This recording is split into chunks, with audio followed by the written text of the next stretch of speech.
Voilà, donc nous commençons la vidéo numéro 4, donc la dernière, sur ce chapitre 4 de la communication cellulaire. Donc dans la vidéo précédente, on a vu donc les différentes molécules chimiques informatives et les récepteurs associés, donc les deux grandes catégories. Là, on va s'intéresser en partie 2-3 sur l'action des molécules chimiques sur les récepteurs intracellulaires. Donc, vous allez voir, ça va être assez rapide. Donc là, on reprend le document précédent. Et on est dans le cas de récepteurs intracellulaires, donc soit les récepteurs cytoplasmiques, soit les récepteurs nucléaires. Et on a vu que ça concernait uniquement les molécules hydrophobes, c'est-à-dire donc synthétisées à partir essentiellement de cholestérol pour les hormones stéroïdes, hein, qui sont donc des lipides. Donc ici, on va donc compléter le cours correspondant. Donc ces molécules informatives sont hydrophobes, donc évidemment hydro, donc ça veut dire qu'ils ne sont pas solubles dans l'eau, mais à l'inverse, elles sont solubles dans les lipides.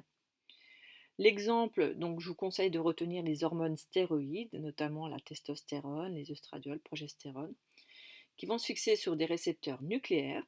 Donc ça reprend un peu ce qu'on a vu dans le schéma précédent, qui résumait les deux types de récepteurs. Et les hormones thyroïdiennes, donc T3 et T4, donc triiodothyronine et tétraiodothyronine aussi, hein, qui se fixent sur des récepteurs cytoplasmiques cette fois-ci. Donc ces deux types d'hormones, hein, se fixent bien sur des récepteurs intracellulaires. Donc une fois que l'hormone est bien fixée sur ce récepteur, donc là, ils vont agir sur un gène et vont jouer justement une action sur l'expression des gènes. Donc soit stimuler, soit inhiber la transcription des gènes. Donc là, on va influencer l'expression des gènes de la cellule qui va pouvoir ensuite s'adapter. Donc lorsqu'il y a cette influence, cette expression différente due à l'influence des molécules, on parle d'expression génomique. Donc là, évidemment, hein, vous avez un petit résumé par rapport à ce qu'on a vu en biologie moléculaire. Alors, ça a été dit dans l'animation, c'est que justement l'action de ces molécules, hein, qui agissent sur les gènes, c'est une action relativement lente, hein, puisqu'il faut laisser à la cellule transcrire et traduire, et donc évidemment produire une nouvelle protéine. Donc c'est assez long. Mais une fois que la protéine est synthétisée, elle a une durée de vie assez longue, et donc l'effet peut durer un peu plus longtemps que d'autres actions. Et donc on va terminer par l'action des molécules chimiques sur les récepteurs transmembranaires. Donc vous voyez, hein, on avait donc dans la vidéo numéro 3, je vous avais montré une petite vidéo de l'INSERM. D'ailleurs, je vous mettrai les liens, hein, en dessous, hein, de la vidéo. Vous puissiez les regarder, hein, indépendamment. Donc je reprends ici le document. On est donc dans les récepteurs transmembranaires. Donc on parle de récepteurs ionotropiques. Et dans les récepteurs métabotropiques, on parle de récepteurs couplés aux protéines G et on parle de récepteurs enzymes. Un exemple de récepteur enzyme, ce sont les récepteurs à tyrosine kinase. On verra justement dans la suite du cours. Je détaille cette fois-ci quand même ce schéma, c'est que dans les deux cas, protéine G et récepteur tyrosine kinase, donc les récepteurs enzymes, comme on l'a vu dans la vidéo, il y a production de seconds messagers qui vont justement porter le même message que la molécule informative, donc le premier messager, où il y a des réactions de phosphorylation. Donc là, en fait, à l'intérieur de votre cellule, il existe déjà des protéines, et grâce à des kinases, on va donc, et de l'ATP, on va phosphoryler, c'est-à-dire qu'on va juste fixer un phosphate sur ces protéines, et cette phosphorylation des protéines préexistantes va modifier l'activité de cette protéine. Donc soit on va les activer, soit on va influencer l'expression de certains gènes, on va activer la synthèse de certaines protéines, on peut aussi provoquer la multiplication cellulaire, donc ça c'était vu en toute première vidéo de l'INSERM. On peut aussi provoquer la différenciation d'une cellule, la migration cellulaire, la mort cellulaire, etc. D'accord ? Donc finalement, les modifications des protéines préexistantes au niveau cellulaire peuvent provoquer de nombreuses activités à l'intérieur de la cellule qui vont ensuite entraîner une réponse globale de la cellule. Donc tout ce qui est en fin de chaîne ici, hein, va être valable pour les récepteurs couplés protéines G et aux récepteurs tyrosine kinase. Alors dans le cours, je vous ai refait une petite classification. Donc il y a vraiment de nombreux récepteurs membranaires, et donc la transduction du signal va se faire vraiment de l'extérieur avec le premier messager vers l'intérieur avec le second messager. Alors il y a des récepteurs ionotropiques. Donc ça, on ne va pas en parler puisque c'est dans la communication nerveuse. On l'a déjà vu dans une première vidéo. sont des récepteurs nicotiniques de l'acétylcholine. C'est-à-dire qu'ils vont agir justement, ils vont fixer l'acétylcholine et ensuite permettre l'entrée de sodium et la sortie de potassium. Par contre, récepteurs métabotropiques, ça veut dire que ce sont des récepteurs qui vont fixer des molécules et non plus des ions. Et là, ce sont les deux catégories qu'on va détailler dans le cours. On a les récepteurs enzymes, donc celui qui va nous intéresser, c'est le récepteur de l'insuline, qu'on appelle un récepteur à tyrosine kinase qui porte une activité de phosphorylation. Et aussi les récepteurs couplés aux protéines G. Donc là, on en a plein, un récepteur muscarinique à l'acétylcholine, récepteur de la LH-FSH, récepteur à l'adrénaline. Donc nous, on va vraiment citer sur les récepteurs métabotropiques.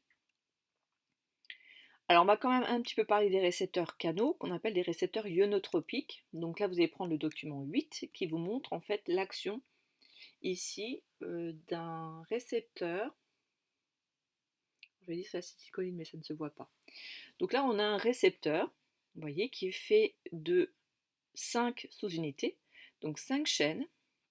Ces chaînes sont associées ici en cercle, et entre ces chaînes, on a donc un port, un tunnel. D'accord, un peu dans l'idée d'une connexion au niveau des jonctions de communication qu'on avait vu dans une autre vidéo. Là, on est dans le milieu extracellulaire, intracellulaire, et là, vous voyez que sur ces 5 sous-unités, il y en a 2. En fait, on voit bien que la partie extracellulaire est dédiée à la partie réception du message. D'accord ? Donc, vous avez ce même récepteur canal à 2 étapes. Au départ, le canal est fermé.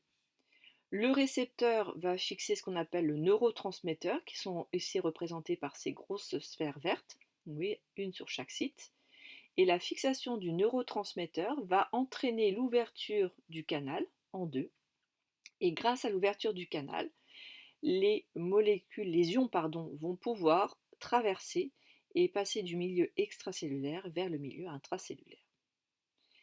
Et évidemment, c'est réversible, c'est-à-dire que dès qu'il y a un transport d'ions suffisant, le neurotransmetteur va se détacher et le canal va à nouveau se fermer et empêcher le transport d'ions, donc du milieu extracellulaire vers le milieu intra. Donc pour le cours, donc il faut bien comprendre que ce sont des récepteurs canaux, donc il y a une partie réception et une partie canal. Donc vous pouvez rajouter dans votre cours, il y a deux tirets. Le premier, c'est que ces récepteurs sont formés d'un site de fixation de la molécule informative. Donc dans l'exemple du document 8, c'est un neurotransmetteur. Et la deuxième partie, c'est la partie canal, puisqu'en fait les sous-unités sont associées entre elles pour laisser un trou justement au niveau de ce récepteur. Et le but, c'est de faire communiquer le cytoplasme de la cellule cible avec le milieu extracellulaire. Donc, c'est bien la molécule informative, donc ce qu'on a vu, le neurotransmetteur, qui va moduler l'ouverture du canal. Donc, ce qui va faire que lorsque le neurotransmetteur se fixe, le canal s'ouvre, et lorsque la molécule informative se détache du récepteur, le canal va se refermer. Donc là, évidemment, comme c'est une communication directe entre l'extracellulaire et le cytoplasme, juste par un tunnel, c'est vraiment une réaction qui est quasi instantanée et donc aussi de courte durée. Donc c'est ce qu'on retrouve dans la communication nerveuse. Vous avez bien vu que c'était l'action d'un neurotransmetteur. Donc là, ce sont plutôt les synapses chimiques. Pardon, pas chimiques, ioniques. Donc là, c'est le cas d'un récepteur nicotinique à l'acétylcholine, le canal sodium et ou calcium présent au niveau des muscles squelettiques. Donc là, c'est vraiment ceux qui ont fait la communication nerveuse. Donc ça, c'est quelque chose que vous avez probablement vu en terminale. Voilà, donc on va maintenant voir surtout les récepteurs couplés aux protéines G. On va faire déjà des généralités. Donc vous allez prendre le document 9, ici, donc qui est déjà très complet, mais je voudrais insister sur le fait que là, alors j'ai dû le mettre, ici vous pouvez faire un cadre autour de ces, alors 2, 4, 6, 7, j'ai dû l'expliquer ici. Donc là vous avez le récepteur, l'agoniste, donc c'est notre premier messager, on est au niveau ici extracellulaire et ici intracellulaire. On a une protéine G, vous voyez, qui est déjà montrée en mouvement avec cette flèche. C'est juste modifier un petit peu ce schéma. Donc là, vous allez mettre la protéine G, au départ, elle est au contact du récepteur. En deux, elle se déplace le long de la membrane, elle est guidée par la membrane, elle va se glisser le long de la membrane jusqu'à la protéine effectrice, on l'a vu, une enzyme, et donc rajouter cette protéine. Donc c'est la même en fait qui se déplace et qui va ensuite activer la protéine effectrice pour provoquer la réponse cellulaire. Donc vous allez faire un gros cadre ici qui entoure bien aussi le NH2, donc le NH2 ici, ensuite on a plusieurs cylindres et là on a une extrémité COH. Donc vous voyez qu'on n'a qu'une seule chaîne polypeptidique. Et vous pouvez voir la phrase dans votre cours, c'est que le récepteur couplé aux protéines G correspond à un récepteur à 7 domaines transmembranaires. Ce sont des hélices hydrophobes, donc des hélices alpha hydrophobes, mais c'est bien une seule chaîne qui repasse plusieurs fois dans la membrane grâce à cette hélice hydrophobe. Donc, comme dans la vidéo, la précédente vidéo sur l'INSERM, on voit bien que ces récepteurs couplent protéine G, il faut donc le récepteur, une protéine G et une protéine effectrice, donc une enzyme, qui va entraîner la synthèse, donc ici, pour provoquer l'effet cellulaire. Donc, dans le cours, vous pouvez donc surtout noter que les protéines G s'appellent ainsi puisqu'elles réalisent le transfert d'informations entre le récepteur, qui était à gauche, et l'enzyme effecteur ou effectrice, en consommant de l'énergie. Sauf qu'elle ne va pas consommer de l'ATP, mais elle va consommer un nucléotide triphosphate proche de l'ATP, et comme c'est une protéine G, elle va consommer du GTP, qui signifie donc guanosine triphosphate. Et comme le GTP, comme l'ATP, le GTP possède deux liaisons anhydride phosphorique, vous vous souvenez que l'on dessine avec ces petites vagues. Donc ce sont des liaisons à haut potentiel d'hydrolyse, c'est-à-dire que lorsqu'elles sont hydrolysées, elles libèrent de l'énergie. Donc l'énergie est libérée à la suite de l'hydrolyse par la protéine G d'une liaison phosphate du GTP. Et on libère évidemment un atome de phosphore, un groupement phosphate. Et donc le GTP, on libère du GDP. Donc la protéine G a, elle, une activité enzymatique qui dégrade le GTP. On dit qu'elle a une activité... Ah, du coup j'ai une petite erreur, c'est bien GTP-asique. Ici. Mettez bien ici une activité GTP-asique puisqu'elle dégrade bien donc le GTP.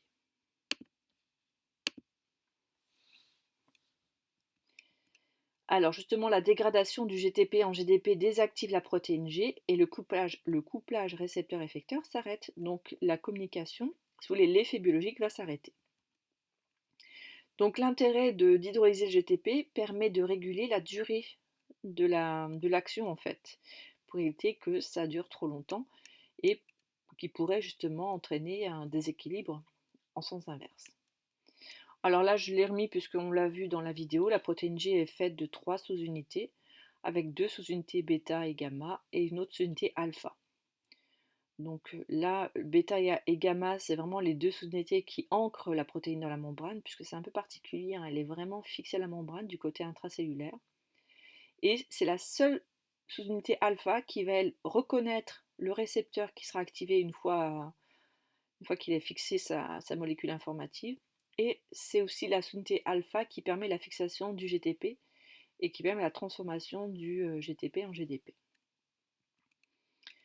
Et donc les protéines effectrices qui sont transmembranaires, contrairement à la petite vidéo qu'on a vue, donc nous on va un petit peu modifier, ce sont donc des enzymes. Alors pour comprendre, vous allez prendre le document B qui vous indique la voie générale de transduction à partir des récepteurs couplés aux protéines G. Donc ce document, vous allez le prendre en parallèle à votre cours où il y a justement la voie de transduction à compléter. Vous avez des flèches qui sont déjà indiquées, mais sur ce schéma, je vais faire apparaître les étapes donc de 1 à 6 pour que vous puissiez compléter votre cours. Donc le médiateur, ce qu'on appelle le premier messager, on retrouve le récepteur. La protéine G, alors vous pouvez le rajouter, j'ai rajouté un rectangle pour bien montrer que cette protéine G est fixée en partie à la membrane du côté intracellulaire. L'enzyme effecteur est transmembranaire.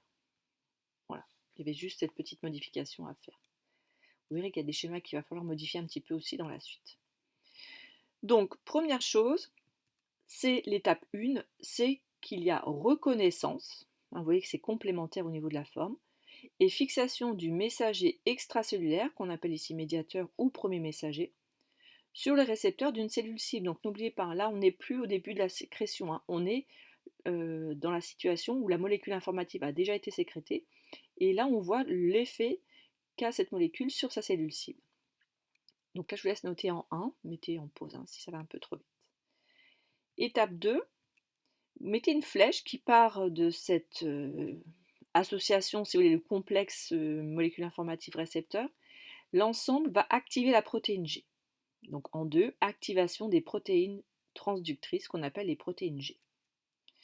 Une fois que ces protéines G sont activées, elles vont à leur tour activer l'enzyme effectrice. Donc sur votre cours en 3, notez activation de l'enzyme effectrice. Lorsque cette enzyme est activée, elle va donc entraîner, donc vous voyez, hein, j'ai juste rajouté 2 flèches, elle va permettre la synthèse de plusieurs molécules de second messager. N'oubliez pas, hein, un messager extracellulaire entraîne la production de nombreuses molécules de second messager. Donc là, il y a l'amplification.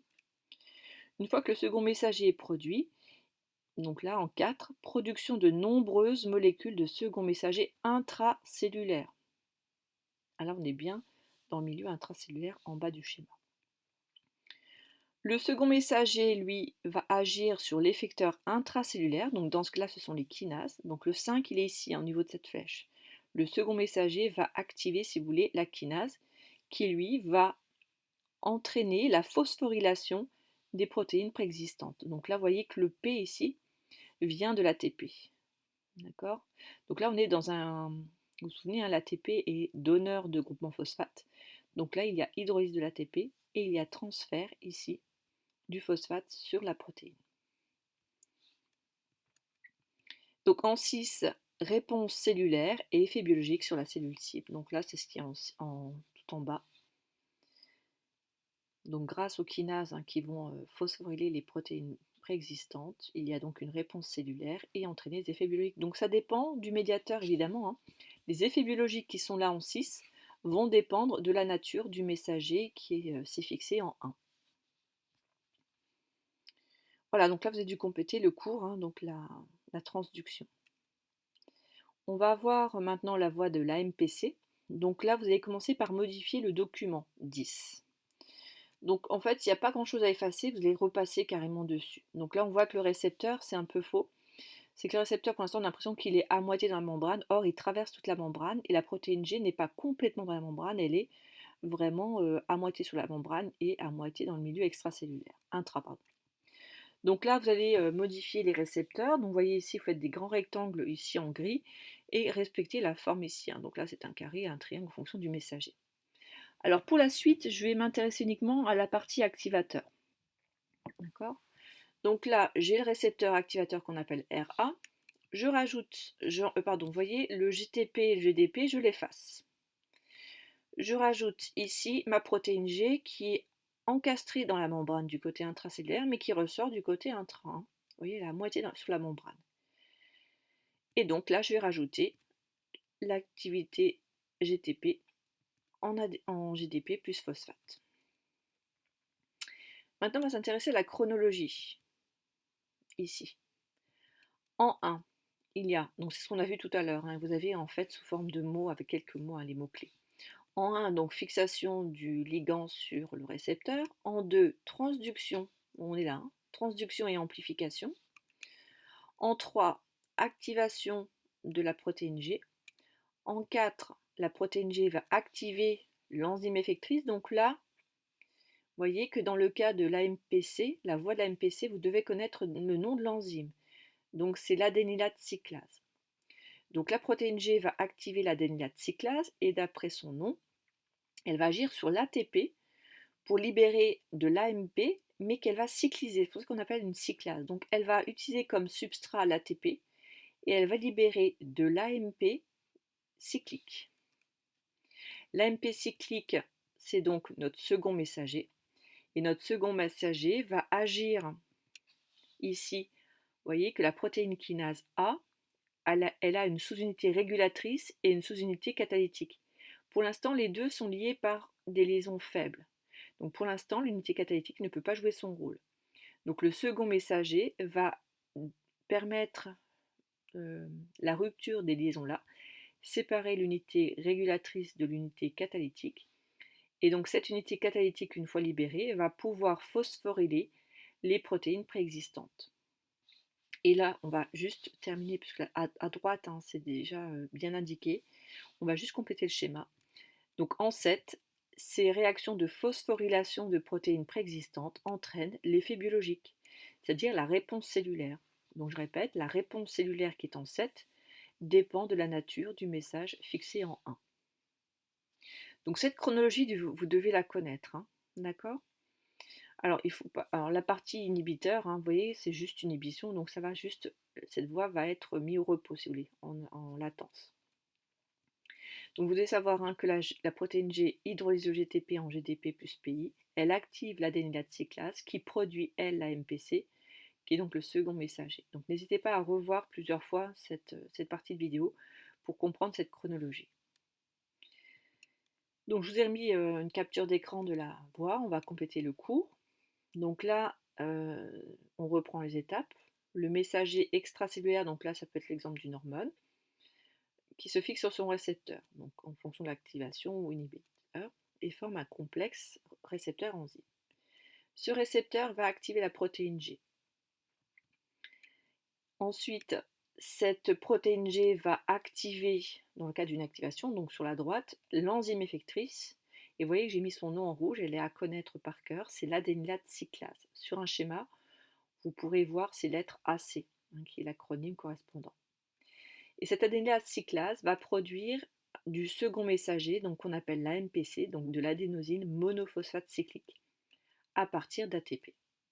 Donc là, on utilise l'ATP non pas comme une molécule énergétique, hein, mais pour synthétiser un second messager. Dans le cas d'une stimulation, l'augmentation de la concentration intracellulaire de l'AMPC cyclique active une protéine kinase qui agit directement sur le métabolisme de la cellule cible. Donc là, l'effet de l'hormone va être assez rapide et bref, puisqu'en fait, l'action va durer entre quelques secondes à 1 heure. Donc ce qui était indiqué dans l'animation. Donc pour comprendre, on va donc l'appliquer à la régulation du métabolisme du glycogène. Donc pour le comprendre, vous allez donc prendre le document annexe où vous avez normalement cette voie. Alors sur votre document, vous avez la partie supérieure. Alors vous n'êtes pas obligé de l'effacer complètement, vous pouvez la mettre entre parenthèses. Nous, on s'intéresse uniquement à cette voie, donc au niveau du métabolisme du glycogène qui entraîne sa dégradation. Vous allez comprendre pourquoi. Donc sur ce schéma, à votre gauche, vous avez donc déjà dessiné la membrane plasmique. Imaginez qu'à droite, on est du côté donc, intracellulaire et on va voir déjà justement comment est modifiée cette cascade de réactions enzymatiques à cause justement d'une molécule informative extracellulaire. Donc, on est dans le métabolisme du glycogène, donc là, c'est la glycémie qui nous intéresse. Donc, alors oui, peut-être déjà rajouter les couleurs, hein, ça ne se voit pas sur votre schéma, donc rajouter des cadres en rouge et en bleu, et surligner en bleu aussi, au niveau des flèches. Donc là, je vous laisse un petit peu de temps. Et en bleu, donc en rouge, c'est tout ce qui est enzymes inactives ou les étapes d'inactivation, alors qu'en bleu, ce sont les enzymes actives et activation. Donc on va partir d'un signal. Donc n'oubliez pas, hein, le signal, c'est celui qu'on a vu en 1 quand on avait fait les schémas de communication. Donc c'est ce qui stimule justement et qui va aboutir à cette communication. Donc dans le cas d'une hypoglycémie, on va stimuler nos cellules sécrétrices, qui sont ici les cellules alpha des îlots de Langerhans au niveau du pancréas. Une fois qu'elles sont stimulées, elles vont produire donc du glucagon, que je représente ici par un petit rond vert. Ce glucagon va se fixer en 4 sur son récepteur. Donc, le glucagon est de nature peptidique, donc hydrophile, ne peut pas traverser la membrane, donc il se fixe sur un récepteur membranaire.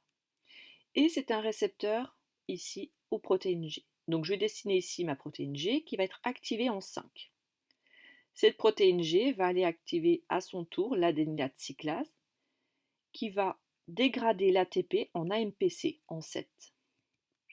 Et en 8, cet AMPC va stimuler la modification de la protéine kinase A AMPC dépendante en protéine kinase A ici qui devient active. Et là, on voit une cascade, c'est vraiment la représentation habituelle d'une cascade. C'est que cette protéine, cette enzyme active, va à son tour activer une autre enzyme qui est une phosphorylase.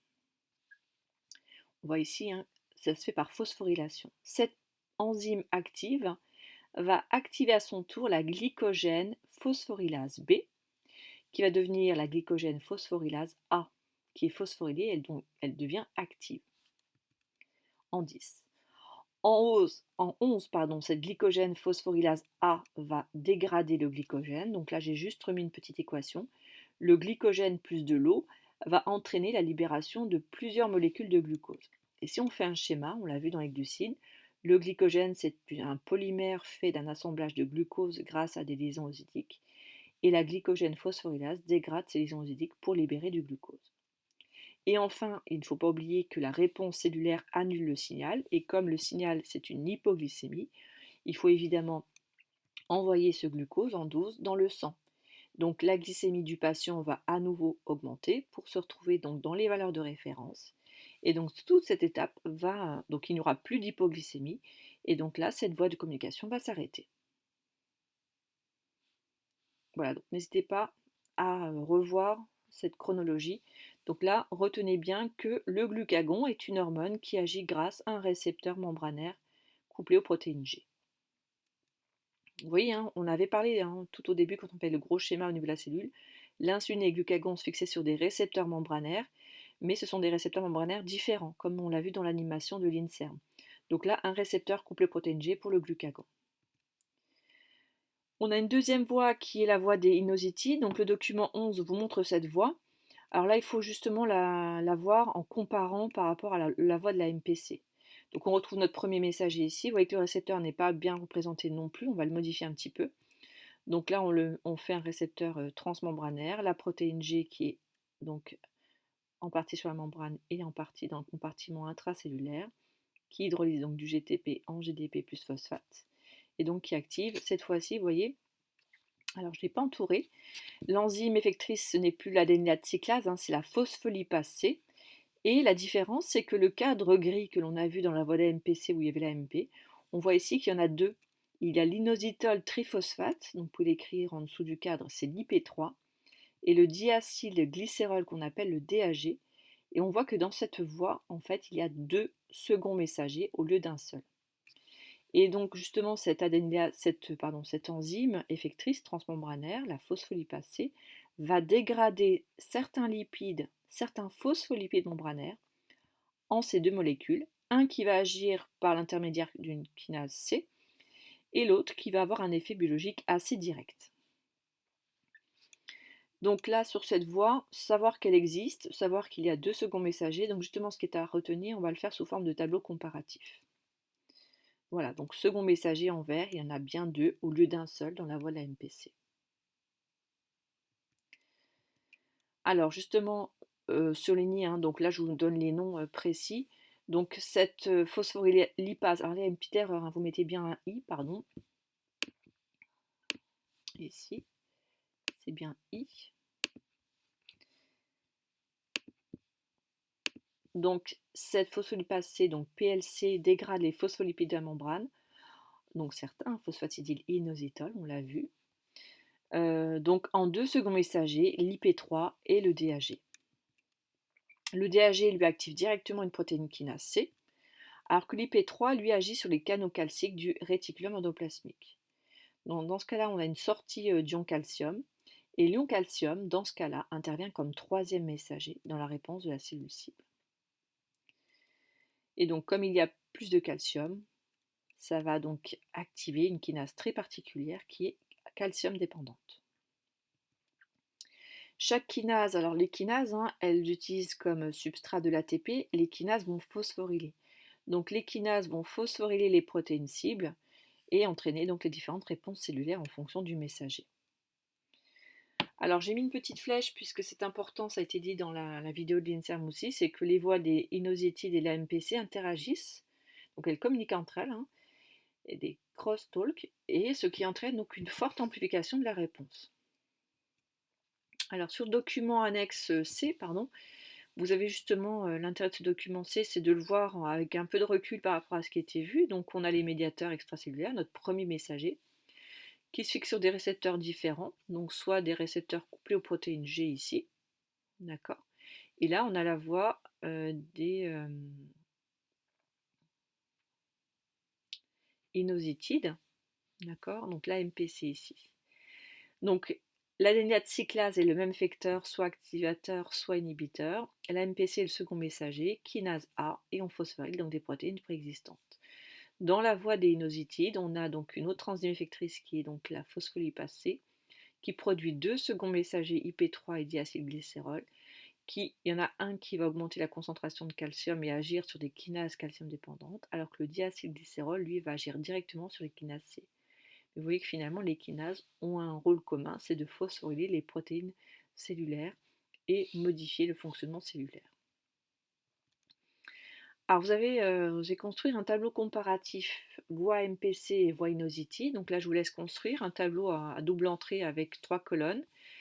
Donc la première colonne, ce sont les critères de comparaison. Deuxième colonne, donc voie MPC et voie inositide. Et on va comparer le nom de l'enzyme effectrice, ensuite le nom du second messager ou des seconds messagers. Et dans une des voies, il y a un troisième messager, on va donc préciser son nom. Donc là, pour mettre en pause, comme ça, puisque là, on va commencer à compléter. Alors, le nom de l'enzyme effectrice pour la voie de la MPC, on l'abrège AC, c'est donc l'adénylate cyclase, alors que dans le cas de la voie des inositides, c'est la PLC, donc la phospholipase C, qui dégrade les phospholipides, alors que l'adénylate cyclase dégrade l'ATP pour produire de la MPC. Donc le nom du second messager, c'est la MPC, et dans le cas des inositides, on a donc deux seconds messagers, on a le DAG, le diacylglycérol, l'IP3, inositol triphosphate. Et donc, il n'y a pas de troisième messager dans la voie de la MPC. Par contre, dans la voie des inositides, on sait que l'IP3 permet la sortie d'ion calcium, et donc le calcium est considéré comme un troisième messager qui va ensuite activer des kinases calcium dépendantes. Voilà, donc la voie MPC, il faut la connaître vraiment, donc le schéma, savoir pourquoi pas vous entraîner à refaire un schéma de la voie de la MPC à votre façon un petit peu, reconnaître donc les différentes voies chronologiques, savoir que ça peut être le glucagon comme hormone qui agit sur ces récepteurs, et les voies inositides, donc juste savoir que c'est une enzyme effectrice différente, qu'il y a deux seconds messagers et un troisième messager. On termine donc sur les récepteurs enzymes. Donc là, c'était aussi montré dans l'animation. Là, c'est le récepteur à insuline. Donc là, pour l'instant, l'insuline est déjà fixée du côté extracellulaire ici, du côté intracellulaire. Donc là, il y a déjà une dimérisation. Vous voyez que même si c'est symétrique et qu'il y a dimérisation, vous voyez qu'il n'y a pas de canal. Il y a des phospholipides ici, il n'y a pas passage de molécules entre ces protéines. Alors un petit document ici pour vous montrer un petit peu la chronologie. Donc vous avez les récepteurs qui sont ici sous forme de monomères, avec du côté donc extracellulaire la partie réception, à l'intérieur une hélice hydrophobe alpha qui permet la transduction du signal, et une grosse partie intracellulaire qui est la partie en fait qui porte une activité enzymatique. C'est pour ça qu'on appelle ça un récepteur enzyme. La partie extracellulaire joue un rôle de réception du ligand, et la partie intracellulaire a un rôle enzymatique. Donc là, vous avez le signal, donc notre insuline, qui se fixe donc sur la partie réceptrice. Il y a donc dimérisation du récepteur. Ensuite, cette dimérisation entraîne l'activité tyrosine kinase du récepteur lui-même. Donc là, on a 6 tyrosines, donc on a consommation de 6 ATP en 6 ADP, et les 6 phosphates libérés vont se fixer chacun sur une tyrosine. On voit bien ici que le récepteur s'est autophosphorylé sur les 6 tyrosines intracellulaires. Et grâce à ça, grâce aux tyrosines phosphorylées, ça va activer donc certaines protéines cellulaires qui au départ étaient inactives, elles viennent se fixer dessus et deviennent actives et vont entraîner donc la réponse cellulaire. Donc si on revient sur le document 12, vous allez rajouter donc du côté intracellulaire les 6 tyrosines, donc 3 sur chaque sous-unité bêta. Et on va rajouter les étapes de la chronologie. Donc en 1, c'est la fixation de l'insuline sur la partie réception, la partie extracellulaire. donc sur les sous-unités alpha du récepteur. Ensuite, il y a transduction du signal qui va passer à travers la membrane. Et on a en étape 2 les domaines du récepteur qu'on appelle les domaines tyrosine kinase vont dégrader l'ATP en ADP et libérer donc 6 phosphates qui vont phosphoryler les tyrosines. Et là, une fois que le récepteur s'est auto-phosphorylé, il va activer certaines protéines cellulaires et entraîner les effets biologiques.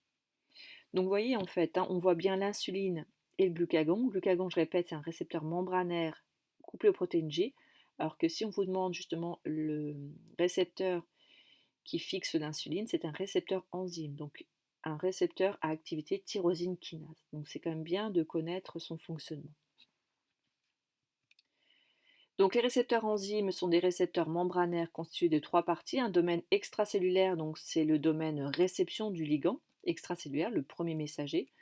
Un domaine transmembranaire, donc essentiellement évidemment dû à des acides aminés hydrophobes. Et un domaine cytoplasmique sur lequel on a un site, une partie qui a une activité catalytique, on l'a vu, qui va phosphoryler les tyrosines du récepteur, et un site qui va s'associer à une protéine, donc l'adaptatrice. On le verra sur la voie suivante. Donc justement, sur le document annexe D, on retrouve le premier messager, la membrane, le récepteur à tyrosine kinase. Ici, on montre que 2 tyrosines, il y en a bien 6. Elles sont phosphorylées. Et à partir de là, il y a 2 voies qui vont se faire en parallèle. Les tyrosines vont activer ce qu'on appelle des protéines adaptatrices qui vont activer des protéines G, qui vont hydrolyser le GTP en GDP et cascade de kinase. Et il y a aussi activation directe de la cascade de kinase. D'accord ? Donc là, c'est important, je l'ai mis en rose ici, vous pouvez surligner sur votre document. C'est vraiment qu'une fois que le récepteur à tyrosine kinase, une fois qu'il y a eu l'insuline, il y a autophosphorylation, il y a 2 voies, si vous voulez, de cascade qui va activer les kinases. C'est-à-dire que cette kinase va être activée, une fois qu'elle sera activée, elle va activer la kinase suivante, et ainsi de suite. Le but, c'est que la dernière kinase va phosphoryler les protéines qui existaient déjà dans la cellule et va modifier le fonctionnement cellulaire, puisqu'on sait que tout le fonctionnement d'une cellule est basé sur l'activité des protéines. Donc ces récepteurs possèdent une activité enzymatique de phosphorylation, dont les cibles sont spécifiques, puisque ce sont les résidus des résidus tyrosine du récepteur lui-même. Donc s'enclenche cette activité de kinase, donc de phosphorylation des tyrosines s'enclenche uniquement lorsque le médiateur, le premier ligand, s'est fixé sur le récepteur. Donc là, c'est le cas de l'insuline. Le premier substrat de l'activité tyrosine kinase, c'est le récepteur lui-même, donc il va s'auto-phosphoryler. Donc ça, c'est vraiment très très particulier, un mot très important. Donc gardez bien en tête le fonctionnement de ce récepteur avec l'insuline. L'apparition de tyrosine phosphorylée dans la séquence d'acides aminés du récepteur autorise de nouvelles interactions, soit directement avec des kinases, donc c'est la partie gauche du document annexe D, soit par des protéines adaptatrices pour aller stimuler une protéine G particulière qu'on appelle protéine RAS, qui va ensuite activer en cascade des kinases. Donc il y a une première ligne de kinase qui va ensuite phosphoryler une autre ligne de kinase et ainsi de suite. Donc là, on va avoir des réactions de phosphorylation en chaîne qui vont donc activer les kinases les unes après les autres. Et donc on va ensuite toucher de nombreuses protéines cellulaires et grâce à ces réactions de phosphorylation, on va voir apparaître de nouvelles activités biologiques au niveau de la cellule. Donc cette cellule va répondre en modifiant son fonctionnement. Alors, ce qui distingue cette voie de transduction de celle des récepteurs couplés protéines G, c'est qu'il n'y a pas d'enzyme effecteur, il n'y a pas de second messager non plus. Donc là, vous regarderez, vous prendrez bien le temps de comparer les différents documents annexes pour bien faire le lien entre ce qu'on a vu avec la vola MPC inositide et justement ces récepteurs enzymes. Alors évidemment, vous l'avez vu dans l'animation, c'est que chacune des cellules possède plusieurs systèmes de transduction qui peuvent être actifs simultanément. Donc évidemment, selon le récepteur, les effets vont être différents. Et donc là, ça va pouvoir agir sur le niveau de maturation ou la différenciation d'une cellule donnée. Il nous reste alors très rapidement, parce que je faire le lien avec ce qui va être vu en module 8 en deuxième année, Donc en biochimie clinique, c'est la définition d'une hormone. Donc j'aimerais que vous sachiez ça au moins en arrivant en deuxième année, par rapport aux hormones évidemment. Les hormones donc sont des molécules qui sont synthétisées et sécrétées par des glandes endocrines. Ce sont ces cellules spécifiques, donc vous devez connaître les glandes endocrines. Il y a notamment la glande thyroïde, le pancréas, les glandes sexuelles, donc les testicules ou les ovaires. Ces hormones agissent forcément en passant par le sang jusqu'à leurs cellules cibles. Elles vont se fixer sur des récepteurs spécifiques et l'intérêt des hormones, c'est qu'elles agissent à très faible dose. Donc on les retrouve en concentration plasmatique entre 10-12 et 10-9 moles par litre. Et je termine donc cette vidéo par vous montrer un petit tableau de classification des hormones en fonction de la nature chimique. Vous les reverrez quasiment toutes l'année prochaine. Je regarde rapidement, oui, quasiment toutes, oui. Donc là, on a les hormones dérivées de la tyrosine. Donc la tyrosine, c'est un... Donc là, vous avez... Ah, je suis en train de voir quelque chose. Non, ici. Donc les catécholamines et les hormones thyroïdiennes. Donc là, on a parlé surtout de T3 et T4. Donc elles sont peu hydrosolubles. Les hormones de nature protidique, qui elles sont hydrosolubles, donc solubles dans l'eau, donc hydrophiles. Donc là, on a vu surtout l'insuline, le glucagon, mais vous verrez aussi l'ADH, ACTH, ocytocine. Vous verrez les hormones glycoprotéiques LH, FSH et TSH. Et enfin, les hormones de nature stéroïde, qui elles sont liposolubles, donc hydrophobes, qui agissent sur qui peuvent traverser la membrane. Et là, on retrouve les hormones sexuelles, les œstrogènes, progestérone, testostérone ou les hormones corticosurrénaliennes. Donc vous verrez ces catégories. Donc là, c'est surtout par rapport à leur polarité et en fonction de leur catégorie de récepteurs sur lesquels elles vont se fixer sur leurs cellules cibles. Voilà, donc cette vidéo est assez longue, mais voilà, c'était pour aborder la dernière partie, donc les 2 derniers paragraphes de la partie 2 du cours et la très courte partie 3. Donc si vous avez des questions, n'hésitez pas à les noter sur un papier ou me les noter dans les commentaires de la vidéo ou directement par mail ou lorsqu'on se verra en classe.